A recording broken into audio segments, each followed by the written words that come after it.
자들이 속으로 말하되 이가 누구이기에 죄도사 누가 하더라. 예수께서 여자에게 이르시되 내 믿음이 너를 구원하였으니 평안히 가라 하시니라. 아멘. 이 말씀 고생 많으셨습니다. 이게 좀 빼고 싶었는데 너무 다 중요한 내용이셔서 빼지 못하고 다 읽었는데 여기서 이제 이 주인공 이 여자 그 여자는 이름도 안 나오고 그냥 죄인으로만 나옵니다. 죄인 여자. 그래서 신학자들은 이 여인의 직업이 누가 봐도 죄인인 그런 이제 죄성이 많은 그런 직업을 가지고 있었다라고 이야기합니다. 그런 죄인인데 그런 죄가 그 여인에게만 있는 건 아니죠. 사실 이제 겉으로 보여지는 죄는 그 여인 누가 봐도 이제 죄인인 그 여인은 죄인이지만 우리도 모두 다 죄를 짓고 있죠. 또 우리가 다 지금 죄를 가지고 있습니다. 예수 그리스도의 이름으로 우리가 계속 회개하고 계속적으로 이제 새롭게 돼서 이렇게 나아가는 지금 과정 가운데 있는 건데, 근데 이 죄가 우리 가운데 계속 들어오는데 우리가 이것을 인식을 하는 것이 너무 중요합니다. 그러니까 내가 지금 죄인이다. 나는 죄인이다라는 걸 인식하는 그 인식이 중요한데, 예수님 그렇게 말씀하시죠. 그냥 미워하는 마음만 가져도 살인한 거다. 그죠? 우리가 미워하지 않는 사람이 있나요? 그럴 수는 없잖아요. 우리가 잠깐이라도 미워하는 마음을 가질 수는 있죠. 그 다음에 회개하겠지만, 그럴 때 그 자체가 이미 살인했다. 또 염려근심.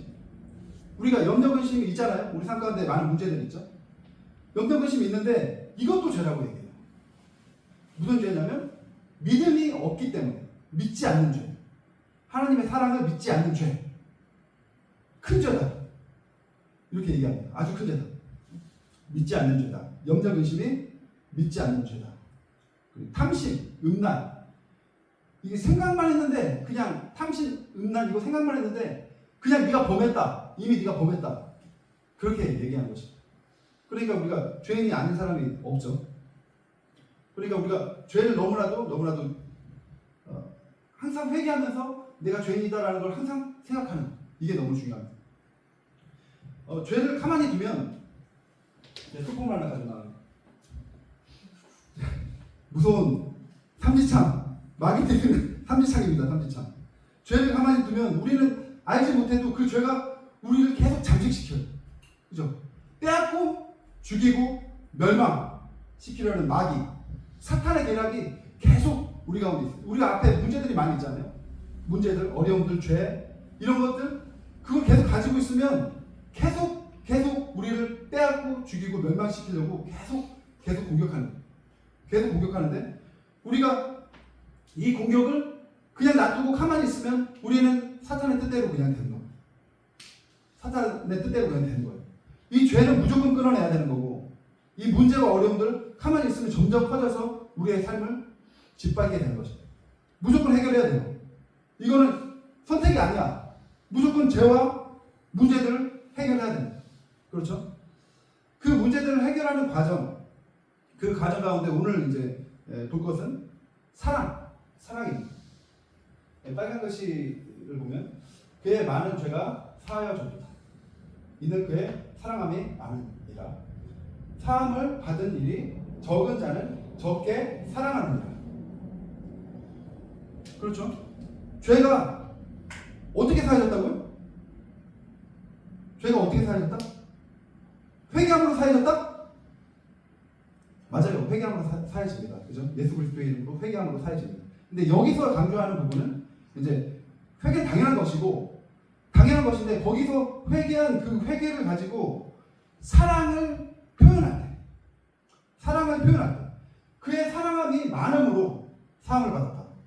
그죠? 사랑함이 많은 사람은 많습니다. 베드로도 예수님을 너무나도 많이 사랑하죠. 그죠? 그 제자들도 인생 다 버리고 가지고 있는 거 다 버리고 예수님을 쫓았어요. 지금 같이 있어요. 지금 그 장면이거든요. 다 같이 있는데 근데 다른 사람들한테는 그런 얘기 안 했어. 너의 죄가 사함 받았다라고 얘기하지 않았어요. 근데 이 여자한테만 그렇게 얘기했습니다. 이 여자한테는. 뭐가 틀리죠? 사랑이 많아서 너무나도 사랑해서 그 발을 향유를 부어서 그 값비싼 향유를 부어서 머리털로 씻고 입 맞추고 그 발에다 사랑을 표현하는 거예요. 사랑을 표현하는 거예요. 그게 죄를 사한다. 그죠? 죄를 사한다. 그렇게 나왔죠? 그러니까 사랑하면 우리가 다 받았어요. 정말 모든 사람이 다 받았지만 예수 그리스도를 통해서 하나님을 믿는 사람은 다 받았지만 그것을 사랑으로 표현하는 사람 그건 또 다른 영역입니다. 또 다른 영역입니다. 그럼 우리가 어떻게 사랑을 표현할까요? 지금 예수님이 육체로 여기 계시지 않잖아요. 그죠? 그럼 어떻게 표현할까요? 누구? 기도! 할렐루야. 바로 그것입니다. 기도. 기도는 거의 대부분의 답인 것 같아요. 질문하는 시간에 기도는 대부분의 답인 것 같아요. 할렐루야. 맞습니다. 그렇죠. 우리가 진짜 사랑한다면 그 분에 대해서 알고 싶잖아요. 또 그분과 동행하고 싶잖아요. 계속 기도해야죠. 또 찬양해야죠. 그렇죠? 또 예수 그리스도를 머리로 한 이 교회, 그 교회, 여기가 예수 그리스도를 머리로 한 예수님의 본체죠. 이 안에서 우리가 사랑을 실천해야죠. 이 안에서. 그리고 또 그 밖에서 그 사랑을 전하고. 그렇죠? 주변의 가장 작은 자에게 사랑을 표현하고 사랑한 것이 나에게 한 것이다. 그렇게 말씀하시죠. 성경에서. 사랑을 하나님 너무너무 사랑하는데 나를 너무너무 사랑하면 예배해라. 그렇게 얘기하지 않았어요. 예배하지 말라고 하실 때 아니고 예배를 열심히 우리가 해야 됩니다. 근데 나를 너무너무 사랑하면 나를 진짜 사랑하면 주변에 가장 어려운 사람에게 도움이 필요한 사람에게 그 사랑을 실천해라. 그게 하나님 자신에게 한 것이라는 거죠. 가장 어려운 사람, 가장 필요한 사람. 그럼 누구죠? 가장 도움이 필요하고 가장 어려운 사람이 주변에 누구죠?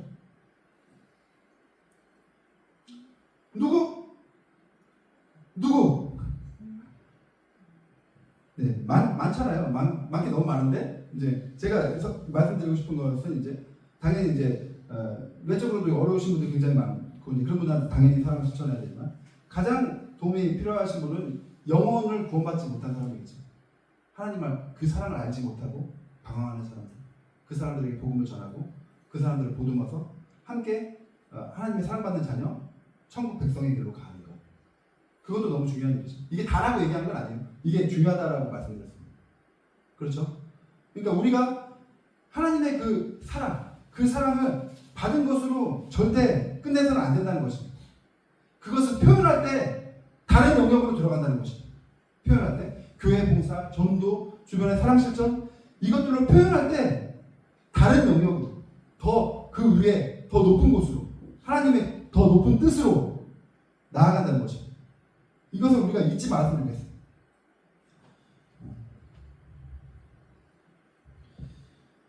그래서 이 여인의 그 죄인의 마음, 그 마음을 우리가 가지고 봉사와 사랑으로 계속적으로 나아가야 됩니다.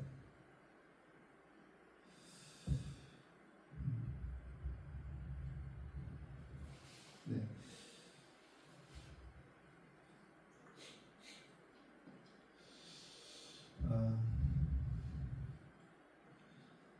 요 얘기하기 전에 우리 삶 가운데 고통이 많죠. 문제들이 많습니다. 어려움들이 항상 있죠. 그 어려움들. 나는 왜 이런 일이 항상 생길까? 산을 넘었는데 너무 힘들게 산을 넘었는데 또 산이야. 더 높은 산이야. 이럴 때가 참 많잖아요. 우리 삶 가운데. 그런 것들을 연구한 사람이 있어요. 새벽기도 시간에 제가 얘기했었던 분이 있는데 템플 대학교 설립자 리셀 코넬 박사입니다. 그분은 이제 버클리 대학교를 나와서 이제 자기 개발서를 냈는데 그 자기 개발서가 그 전에는 없었던 거예요. 그 전에 없었다. 그러니까 이 세상에 자기 개발서라는 걸 처음 만든 사람이에요. 이분이 이걸 이제 만드니까 그 다음에 이제 주자들이 이제 자기 개발서들을 만들었어요. 우리가 잘 알고 있는 카네기 인간관계론 이런 거 있잖아요. 되게 중요한 이제 그런 것들도 다 이분의 이제 자기 개발서를 보고 이제 만들어갔어요. 그러니까 얼마나 사람이 어떻게 하면 삶을 개발하고 성공으로 나아갈 것이냐를 깊이 연구한 사람이죠. 이분의 연구 중에서 이제 이런 게 있어요. 이제 사회적으로 성공한 사람 100만장자 4,000명 성공 과정을 조사했다고 합니다. 4,000명. 엄청 힘들었겠죠? 4,000명이나 조사를 했대요. 성공한 사람들을. 근데 그 중에서 고등학교 이상 졸업자는 69명밖에 되지 않았다. 근데 그때 당시에 이제 69명이면 지금은 이제 더 많겠지만 나머지는 대부분 열악한 환경과 큰 어려움 속에서 삶을 살았다라는 것이 결과였습니다. 그러니까 그 사람들이 4,000명의 성공한 사람들이 그 성공한 비결이 학력이 아니었다. 학력이 아니었다. 삶의 문제와 고통 바로 그것이었다 라고 이야기합니다. 삶의 문제와 고통이 크면 클수록 그 사람이 더 크게 성공했다라는 것입니다. 하지만 이게 다는 아니죠. 지금 성공한 사람들 4,000명을 얘기하고 있어요.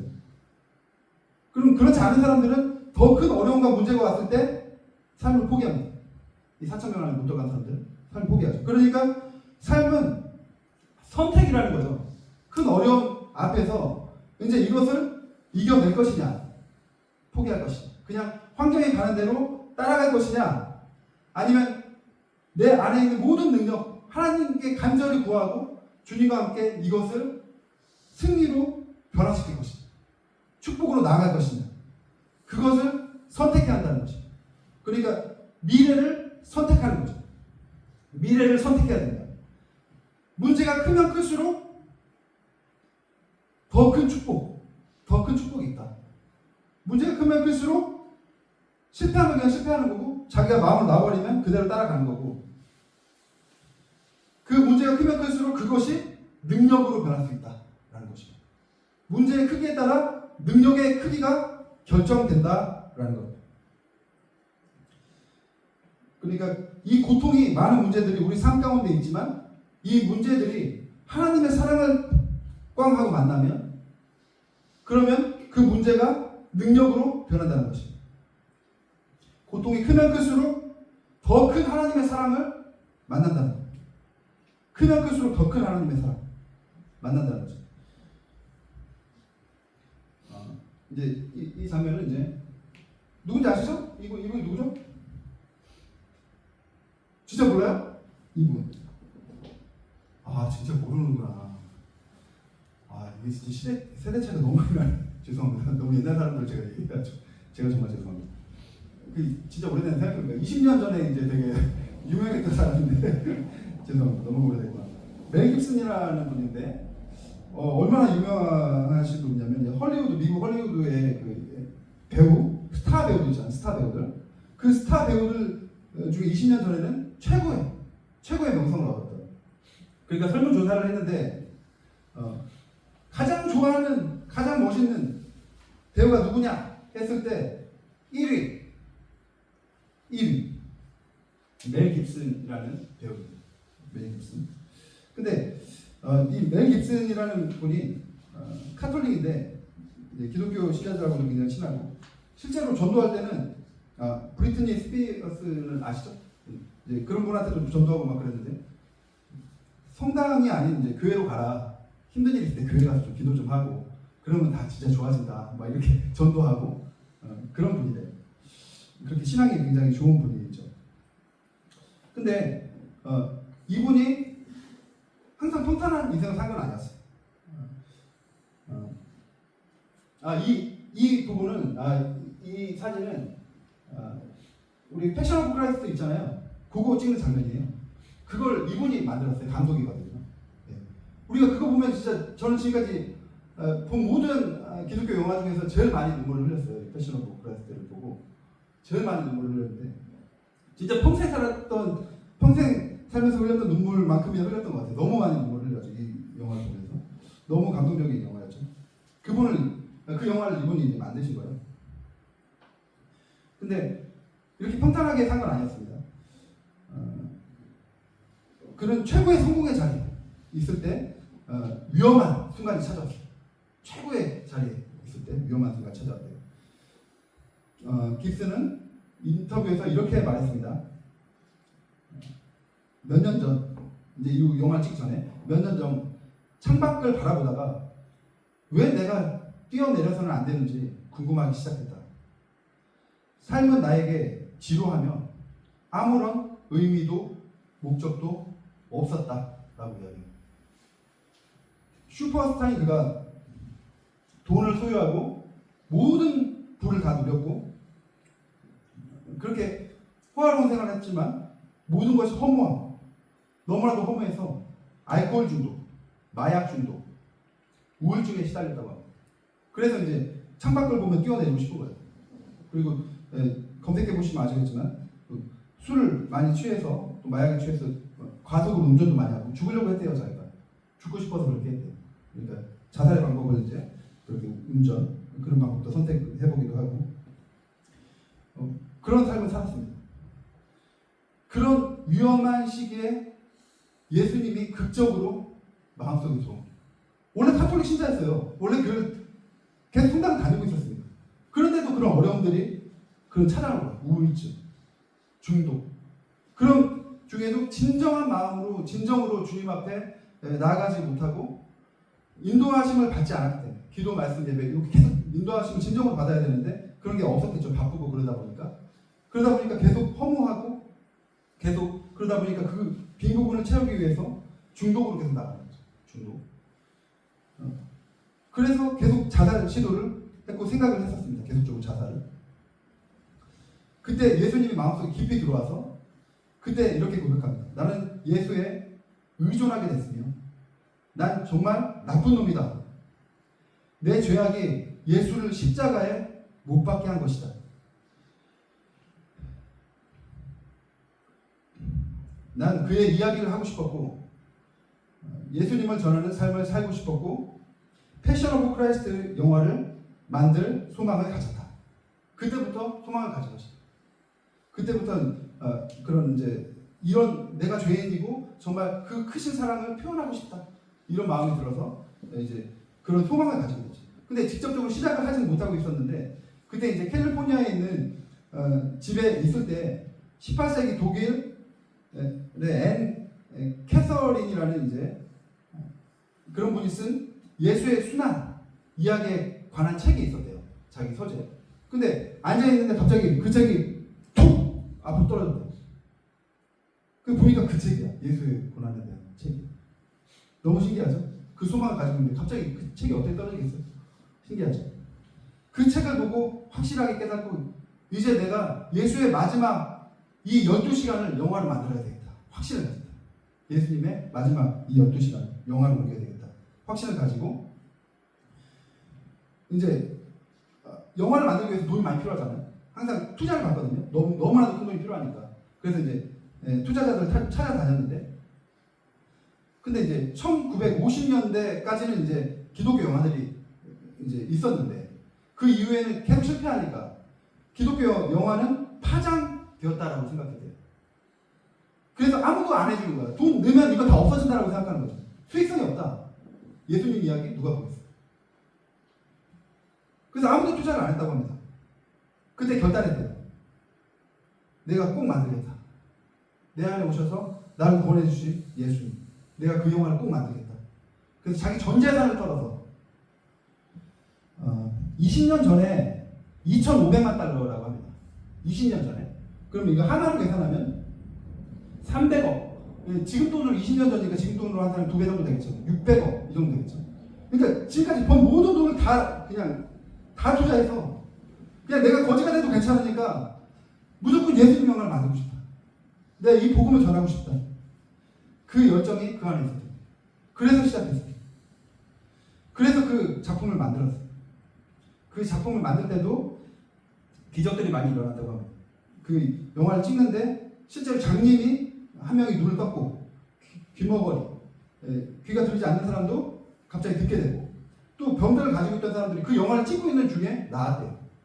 되게 신기하죠? 그 예수님을 생각하고 표현할 때 그런 기적들이 또 일어나는 것입니다. 성경을 우리가 몸으로 표현하고 말하고 이럴 때 또 그런 기적들이 일어납니다. 또 한 번은 또 예수님을 십자가에 못 박는 신이었는데 갑자기 번개가 쳐가지고 한 명이 쓰러졌대요.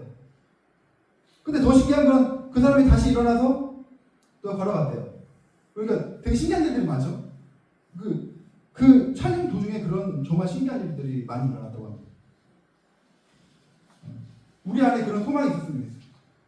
우리 안에 큰 고통들이 있고 어려움들이 있지만 그럴 때일수록 하나님을 만나고 그 사랑을 바라보고 주님과 함께 나아갈 때 그 어려움들이 더 큰 능력이 돼서 하나님의 소망, 내가 할 수 있는 모든 것을 다해서 이루어내는 하나님의 소망, 그게 지금 크지 않더라도 지금 내가 가지고 있는, 내가 서 있는 그 자리에서 최선을 다해서 이루어가는 그 소망, 그 소망으로 갈 때 하나님께서 더 큰 소망, 더 큰 소망, 더 큰 축복 우리 가운데 주실 것입니다. 한 걸음 한 걸음 나아가는 거예요. 한 걸음 한 걸음.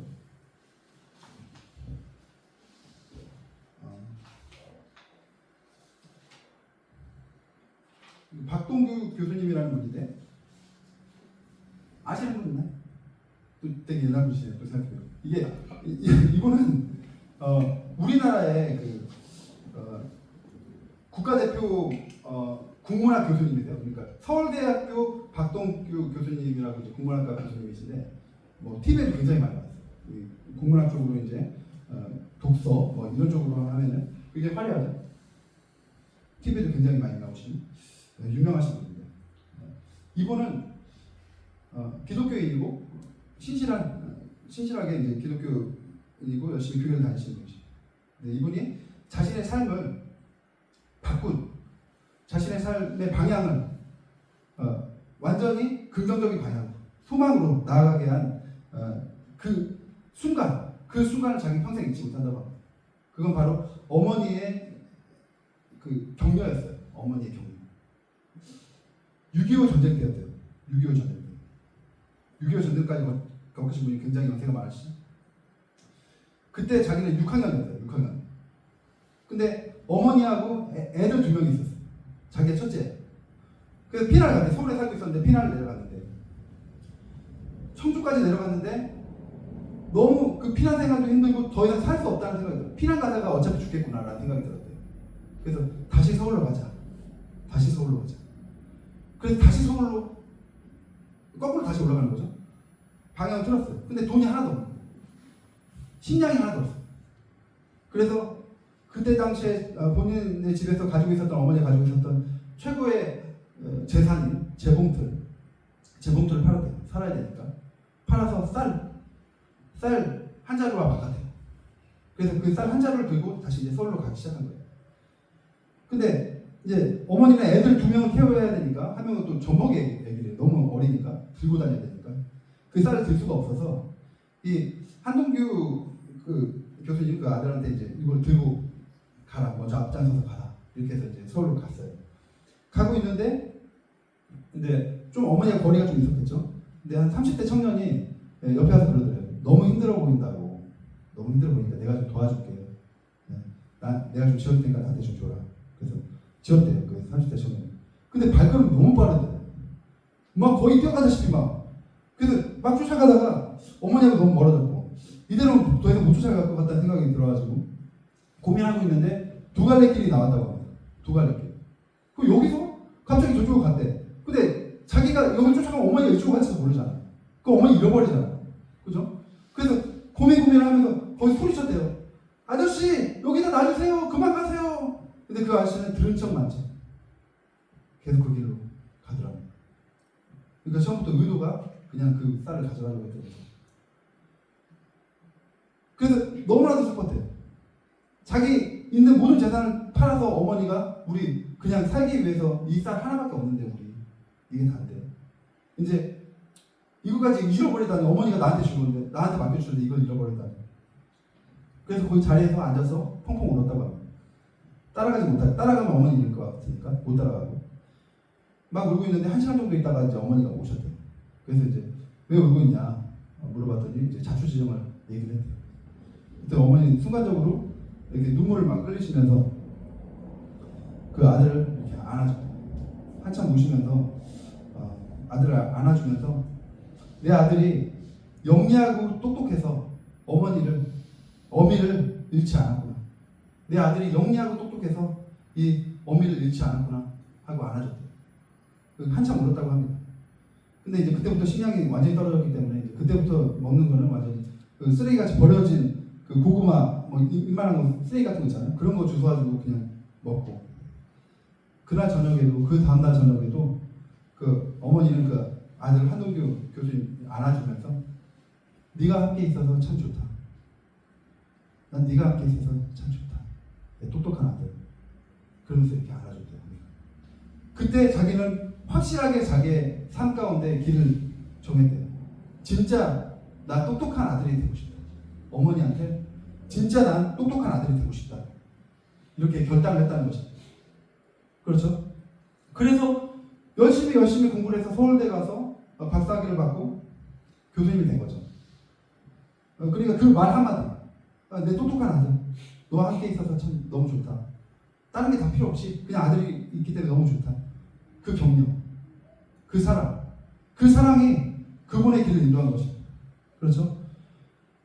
우리가 이런 사랑을 사실은 항상 갖고 있어요. 성경, 또 하나님의 그 임재하심도 우리가 항상 갖고 있어요. 우리가 그분의 그 사랑의 말, 그 말을 들으면 인생이 변합니다. 진짜 인생이 변합니다. 어떻게 보면 우리가 좀 아득하게 생각할 수가 있어요. 어머니는 직접 말하면 귀로 들리잖아요. 어머니가 우리에게 얘기하면 귀로 들리고 주변 사람들이 우리에게 얘기하면 들리지만, 하나님께서 얘기하시는 거는 좀 틀리죠. 좀 멀게 느낄 수도 있지만 사실은 더 강력해요. 왜냐하면 우리에게 들리는 음성은 잘못 들을 수도 있잖아, 우리가. 그죠? 사람들에게 듣는 건 잘못 들을 수도 있고 이 사람 마음이 변할 수도 있어. 그렇죠? 하지만 하나님께서 우리에게 매일 주시는 기도와 말씀, 그 성경 말씀은 변하지 않습니다. 그죠? 변하지 않는 그 사랑의 말씀 가운데 우리가 있어요. 그렇기 때문에 우리가 안전합니다.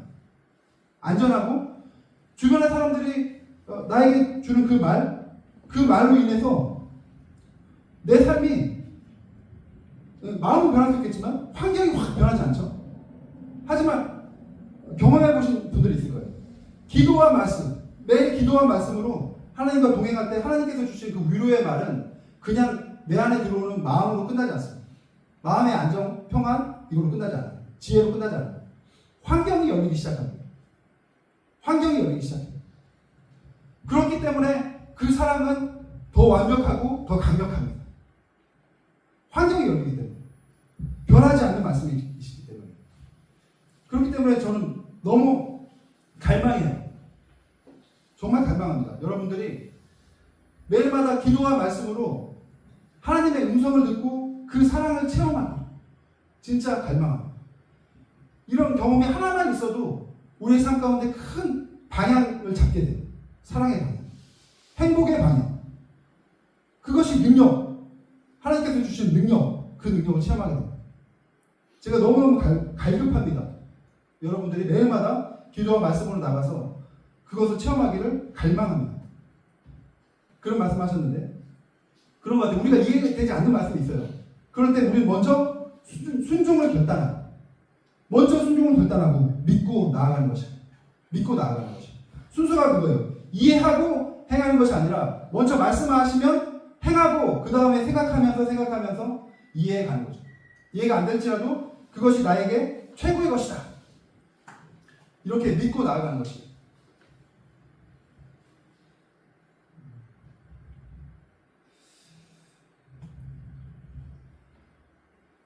네. 우리 삶 가운데 항상 어려움들이 있죠. 하지만 그 어려움이 크면 클수록 하나님의 사랑이, 큰 사랑이 우리 안에 있다라는 것을 우리가 잊지 않았으면 좋겠습니다. 그리고 고통에 하나님의 사랑을 만나면 능력으로 변한다. 이걸 절대 잊지 않았으면 좋겠습니다. 그리고 계속적으로 먼저 순종하는 것이 중요하다라는 거죠. 우리 선포하고 마치도록 하겠습니다. 1번 다 같이 크게 읽어볼까요? 시작. 고난이 곳곳에 더 큰 하나님의 사랑이 있다. 2번 시작. 나의 고통이 하나님의 사랑을 만나면 능력이 된다. 3번 시작. 이해할 수 없을 때 순종이 이해할 수 없는 축복이 주어진다. 할렐루야.